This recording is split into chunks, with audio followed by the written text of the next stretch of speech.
भाइयों बहनों, हमारे राज्यपाल महोदय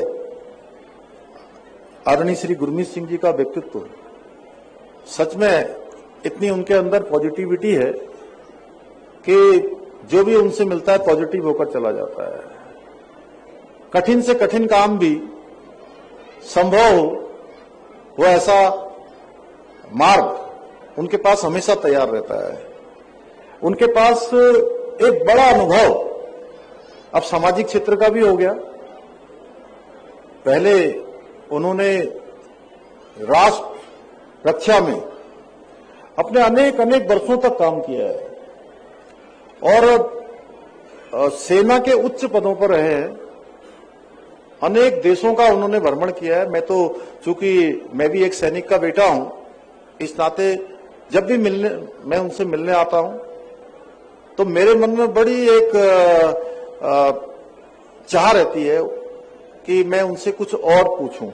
जैसे कोई भी प्रश्न होता है सेना से जुड़ा हुआ, देश दुनिया का जुड़ा हुआ, रक्षा के मामलों का, तो जैसे बच्चे पूछते हैं, बच्चे जानने के लिए उत्सुक होते हैं, वैसे मैं उत्सुक होता हूं और आप मेरी उत्सुकता का हमेशा समाधान करते हैं, क्योंकि उनके पास एक लंबा अनुभव है। अनेक देशों के सेना के वो तरफ से विशेषज्ञ भी रहे हैं और उनके पास दूरदर्शी नेतृत्व का एक अद्वितीय संगम है। बहुत सारे काम अभी भी हमें कहते हैं वो कि अभी गणेश जोशी जी ने बहुत, चूंकि जितना काम किया उन्होंने बताया, लेकिन राज्यपाल महोदय अभी हमसे कहते हैं कि उद्यान के क्षेत्र में इतना काम हो सकता है, अभी ये हमको टारगेट सेट करने चाहिए, ये हमारे लिए चैलेंज है, इसको हम पूरा कर सकते हैं, इनको हम अचीव कर सकते हैं। हानि के क्षेत्र में वो कहते हैं, कृषि के क्षेत्र में या एप्पल के क्षेत्र में, कीवी के क्षेत्र में, हर क्षेत्र में हमारे पास अपार संभावनाओं का भंडार है।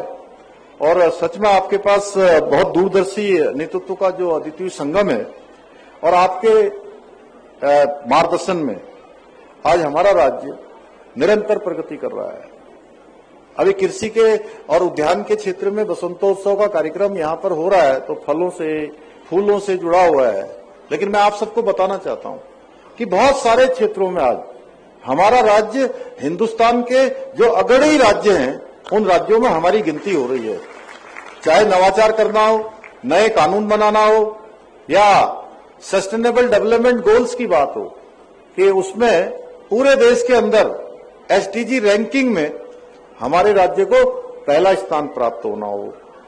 कृषि के क्षेत्र में हमको जो है भारत सरकार में जो अग्रणी राज्य हैं उन राज्यों की श्रेणी में माना गया है। मत्स्य पालन के क्षेत्र में माना गया है।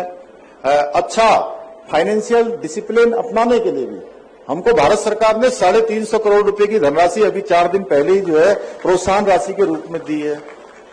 खनन के सेक्टर में हमको 100 करोड़ रुपए की धनराशि 2 बार अच्छा काम करने के लिए, सारे मानकों पर फिट बैठने के लिए भारत सरकार ने हमको दिया है।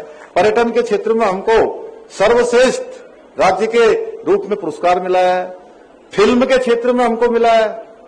इसके साथ साथ निर्यात तैयारी सूचकांक, उसकी अच्छी तैयारी करने के लिए भी हमको भारत सरकार ने जो प्रथम श्रेणी के राज्य हैं उनमें हमको रखा है ना। ऐसे इतने सारे क्षेत्र हैं, मैं उनको गिनाऊंगा तो बहुत लंबा हो जाएगा, लेकिन आपकी प्रेरणा से, आदरणीय प्रधानमंत्री जी की मार्गदर्शन में लगातार हम लोग राज्य को आगे बढ़ा रहे हैं। सब मिलजुल कर पिछले सालों में हमारे राज्य की एक अलग पहचान पूरे देश के अंदर स्थापित हुई है। और आपका जो प्रेरणास्पद जीवन है उसमें राष्ट्र सेवा भी है, समर्पण भी है, उत्कृष्ट प्रशासनिक दृष्टि का प्रतीक भी है, जो मुझे ही नहीं बल्कि उस हर आदमी को प्रेरणा देता है जो आपसे एक बार मिल लेता है। जो आपसे एक बार मिल लेता है वो आपका हो जाता है। अब तो ताली बजाइए जोर से।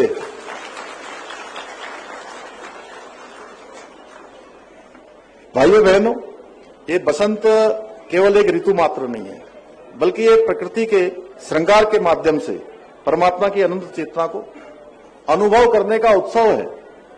और लोक भवन में चल रहा ये 3 दिवसीय बसंत उत्सव उसी दिव्य सौंदर्य से जुड़ने का एक शानदार अवसर है। और देखिए कितने शानदार यहाँ पर फूल दिखाई दे रहे हैं। उनके रंग हैं, उनकी पवित्र सुगंध है, मन को सच में एक आध्यात्मिक अद्भुत प्रसन्नता देती है, अत्यधिक शांति प्रदान करने वाली है।